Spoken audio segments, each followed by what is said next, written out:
Welcome to Silence the Violence and Shun the Guns TV, and thank you for visiting our channel. You're listening to our first broadcast where I'll officially introduce myself. I am Robert Bennett, and I founded Silence the Violence and Shun the Guns in 2010. We're based and operate in Toronto, Ontario, Canada. Now, here's a short bio about myself. I have several years' experience in sales, marketing, business, and finance. I have several performance achievements to my name.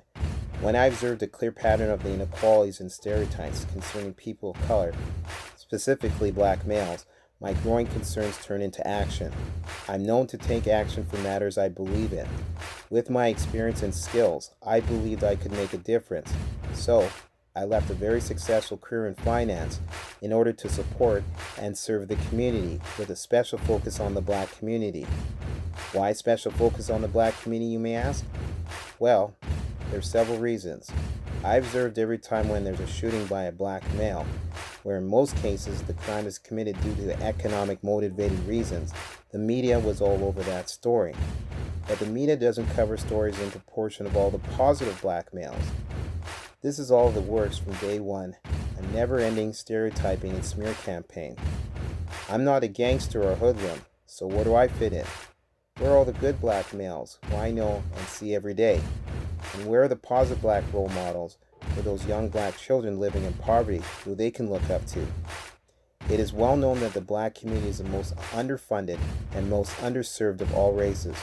For example, black males who are murdered by bad police officers. No support is offered, and then bad police officers are never brought to justice. Or the many gang-related shootings that have taken place day after day, week after week, month after month, year after year, mainly throughout the spring to fall. So did the innocent black shooting victims receive the same support as other races have? For example, a public fundraising campaign, top politicians making an appearance, benefit concerts by big recording artists, free grief counseling and therapy dogs. No. Why? Good question. The black community has unique and amplified problems, mainly due to systematic racism, and it appears there's no ending in sight. These facts and many more greatly concerned me, and as I learn more, my concerns continues. As I learned more about the wealth gap that was created between specific races to what it is today, and those who benefit from engaging in social and economic exclusion, I realized there must be a leveling of the playing field in order to validate what is being said by leaders and others. Quote unquote, we treat everyone equally. The wealth gap for the black race must be addressed in order to move on from a very dark past in our history and to begin the treatment of equality for all. The fact is the wealth gap for the black race was never addressed. The black race was stripped of their resources and then intentionally left behind. To start, we need to stop the bleeding and then start healing to equality. I stand for equality for all races and genders, regardless of their religious beliefs and sexual orientation. Everyone on this planet deserves to be successful as long as they're willing to work for it. There must be social and economic balance, because if we choose not to do so, we pay for that decision in other ways. For example, a growing threat to our public safety, which is what we're experiencing right now. And for these reasons and others, over the years, I've built a growing base of ongoing supporters who are mainly located in the Toronto Financial District and upscale areas. Lately, that base of supporters has widened, and recently we received endorsements from the rich, the powerful, and the famous. That portfolio of endorsements will continue to increase as we scale this initiative. The main common denominator thus far with our endorsers and myself is that we speak and understand the language of business and finance. They also understand that a properly functioning and progressive community with strong leadership means a safer society for all. And for all those who have bought our items and/or helped in any way, if I have not said so in the past, I thank you for your participation. A clear path for success to disrupt our local poverty problem is now within sight after a long, treacherous experience on the battlefield. Many personal sacrifices have been made. 24 hours and 7 days a week attention is required. You almost have to be consumed. A very high level of discipline, a lot of hard work, dedication, bravery, a pit bull mentality, and nothing less.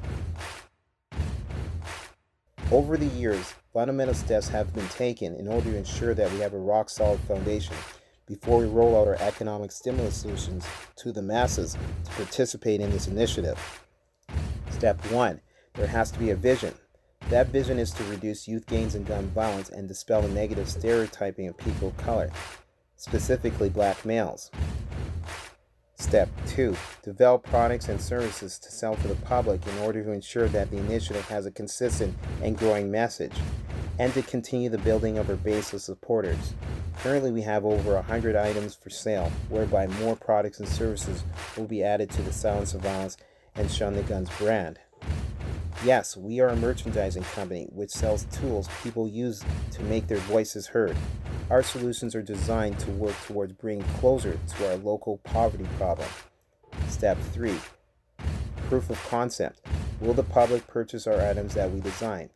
After educating the public, starting in the Toronto Financial District, some people immediately started buying our items from our small but growing product line.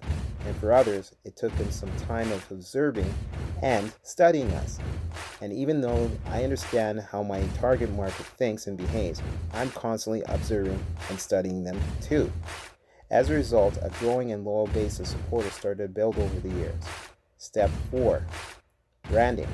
After years of producing a catalog of publications for sale, we started developing and selling branded stickers, wrist bracelets, t-shirts, coffee mugs, coasters, and more. Step 5. Endorsements. Last year, Toronto Mayor John Tory took photo ops with me on the night of the benefit concert for the Danforth shooting victims.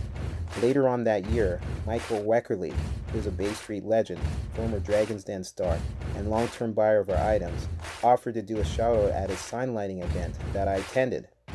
For years, celebrities have bought our items, but at that point I did not think we were ready to proceed with considering and accepting endorsements. We started considering and accepting endorsements in 2019.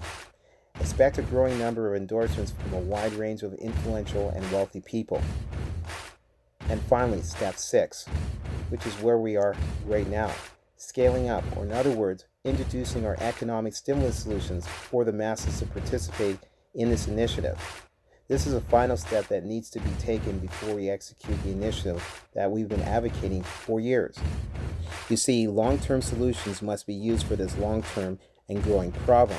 The problem with most organizations that attempts to address this economic inequality problem is that most organizations do not understand the importance of economics or finance to counteract poverty. So I observed that they use short-term solutions for these long-term problems.